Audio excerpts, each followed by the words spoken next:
I joined Manila Bank from Central Bank in June 1975. But it was only a year after that I met Mr. Teng. Kaya ako nagkukwento ito because kinumusta ako ni Mr. Teng. Sabi niya, "Oh, kumusta ka na dyan?" Sabi, "Ito, masaya ho dito pero I miss my kid. Of course, my wife." Nung kinukumusta ako ni Mr. Teng, nakita niya, na-sense niya, parang malungkot yung asawa ko. Kaming dalawa. I didn't know. Yung isang tawag ko sa wife ko, sabi niya, "Oh, ba't mo pinapunta yung boss mo dito sa opisina? Early morning." Mr. Teng is sorry. Mr. Teng is a late riser. Pero sinabi, yung wife ko, 8 o'clock, naghihintay siya. Dating ang wife ko na siya. Ibang klase.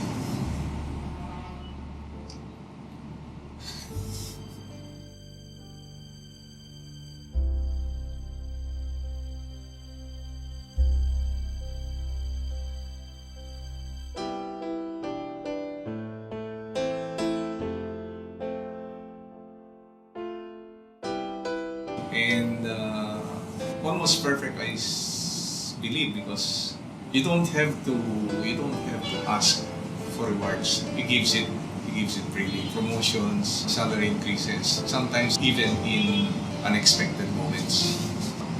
Even when I had personal problems with my brothers and sisters, when they couldn't find a job, without even me telling him, sometimes he feels that I have a problem and then he asks me, sabi niya, "Hindi ano bang problema?" Yung hindi ko talaga makalimutan is just a way of making you feel good and bad at the same time. There was a time when problema kami sa Manila Bank, nagkaraan kami. I was heading in. So parang sa area ko pumutok. As a professional, I thought that it was best to resign. I went to see him and gave him a letter of resignation. And binasa naman niya yung letter of resignation ko. Pinunit niya. And he said, "If you think you're the cause of all the trouble, you're getting too much credit for yourself." So, nag-start ako sa Manila Bank noong 1963 August. Nalipat ako kay Mr. Teng, July 1st, 1967. It was sort of promotion. From then on, 25 years bali ako nagtrabaho sa kanya. Sobra siya sa payat. As a boss, para nating father ko na rin siya. Pero ang hindi ko makakalimutan sa kanya yung kanyang generous heart, kindness. Aabuti tayong maghapon para may kwento ko lahat ng all his kindnesses na pinakita niya sa akin. So, there's no such thing as a perfect boss. But he came damn close to being one.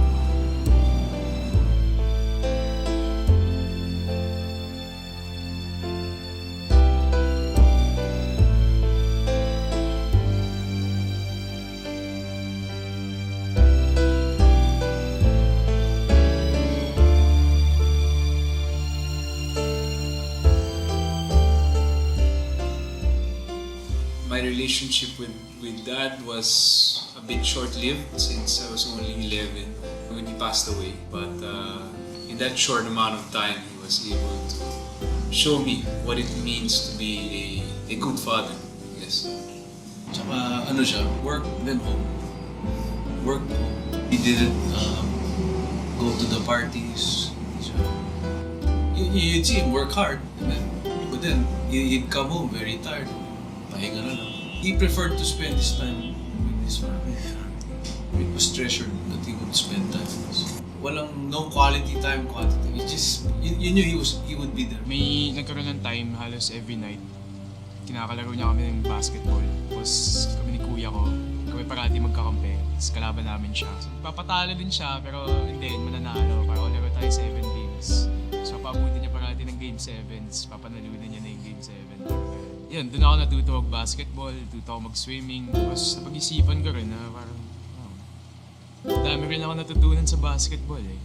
Even if, let's say, he'd have, siguro if he had the opportunity to have like really a big deal, a business deal, he'd drop that like if it was for the family.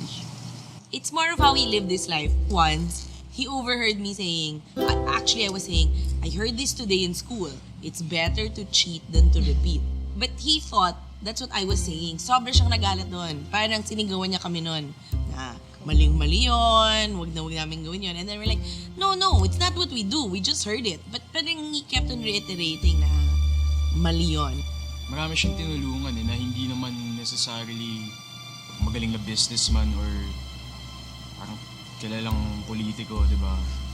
Marami rin siyang tinulungan ng mga normal na tao na hindi naman, lalo dito sa Pilipinas siguro, hindi naman ma-record sa history natin yung mga effects ng mga maliliit na bagay na gano'n, di ba? Yeah, it's really more by example. It's like, when you see him, parang, okay, I want to be like him.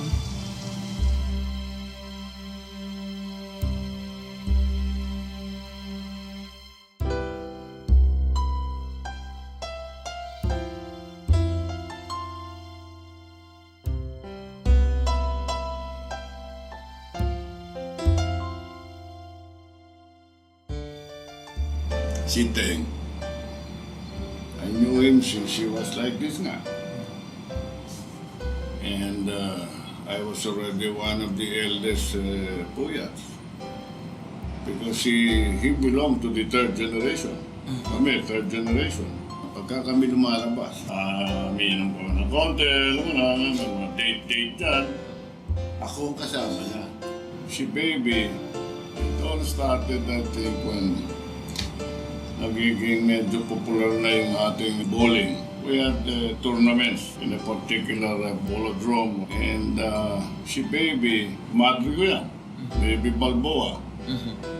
Because his brother had brothers too. We're all by barkada ko. Ayun. So doon sila, ang alam ko, nakita sila ron, naglalaro sila ng bowling. And then they met. Apparently, there was some sort of a bonding right away between Teng and Baby. And then, girlie approached me. Sabi niya, yun yung si Teng Puyat, yung manager ng Manila Bank. Ay, yabang naman pala eh. Kakong ganyan.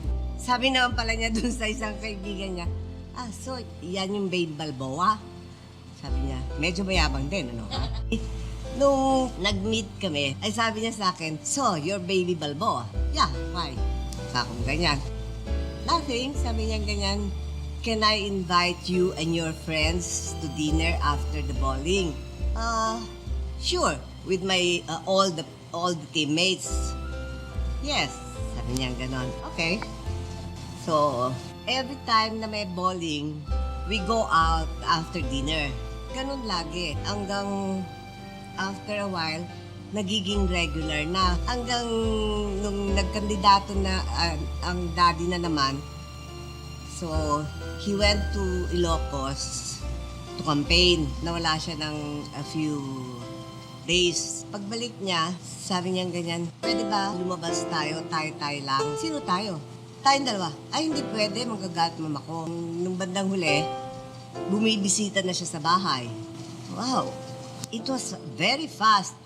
Before I knew it, boyfriend ko na siya. We met about August, mga November, boyfriend ko na siya. January, sabi niya, alika na, mag-elope na lang tayo. So, parang just like that. O sige, tara. Saan tayo pupunta? Mga bandang 10 a.m. Sunday na yon, January 21, he fetched me and said, oh, alika, pakasal na tayo. So we went to St. Vincent de Paul. Wala nga kaming wedding ring eh. Yung Assumption graduation ring ko, yung ginamit na wedding ring eh. Ano siya eh, whatever I like, sinusunod niya lagi eh. Tatanungin niya muna, ano ba ang gusto mong gawin ngayon? Ano ba ang gusto mong gawin?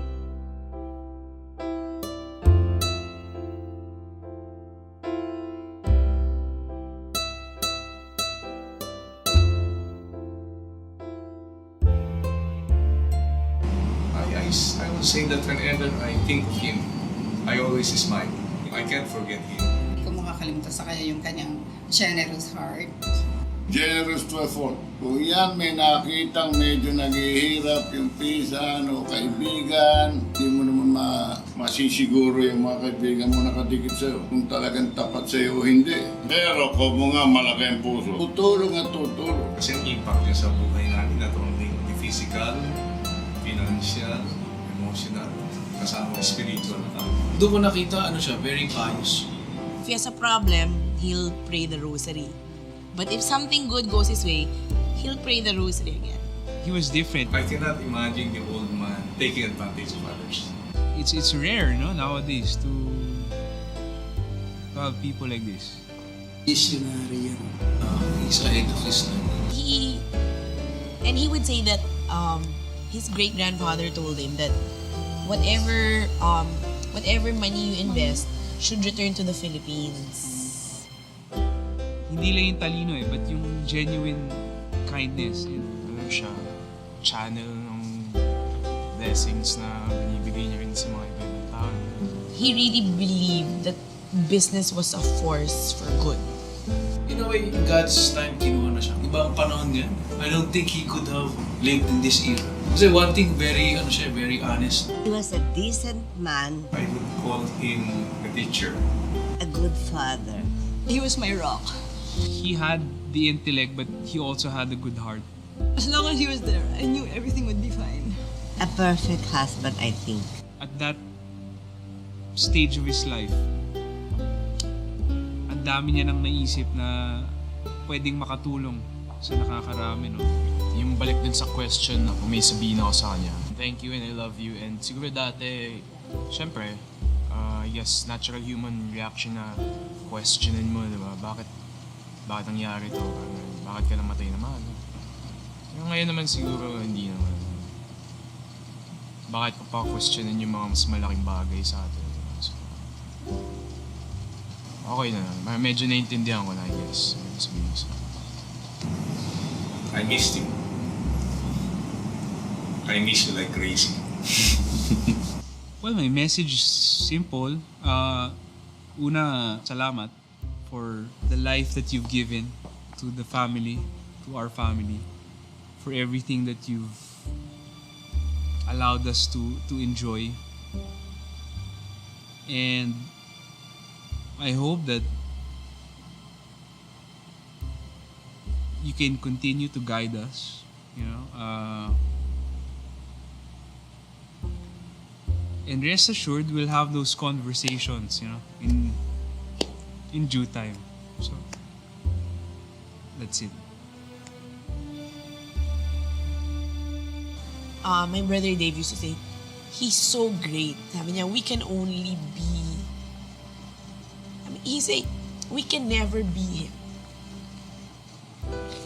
He would always say, we can only be a mere sliver of the man he is. But we can try. You can try. Thank Puyat. What made you decide? You're a chairman of a bank. You're probably one of the biggest businessmen in the country. You're even into prawn farming, into development of subdivisions, into all kinds of things. All of a sudden, we hear you running for the Senate. Why? Well, for one thing, I did not come from the background of a journalist. For another, everybody's talking of economic recovery. Now, the man who, at the end of the whole exercise, will put the whole thing together will be the businessman. He's the only one who has the practical, pragmatic insights. And in any country, successful businessmen and entrepreneurs are not too many. I think in the senatorial slate, how many businessmen are running? You try to count. I can't remember offhand. Have you See, tried? this is the problem. That the money that he saved, which he did not pay to the IMF, was plowed back into the domestic economy. And the domestic economy, because of that boost from that extra liquidity, grew by 20%. Now, I think we cannot, at this point, make the same projection for the Philippines.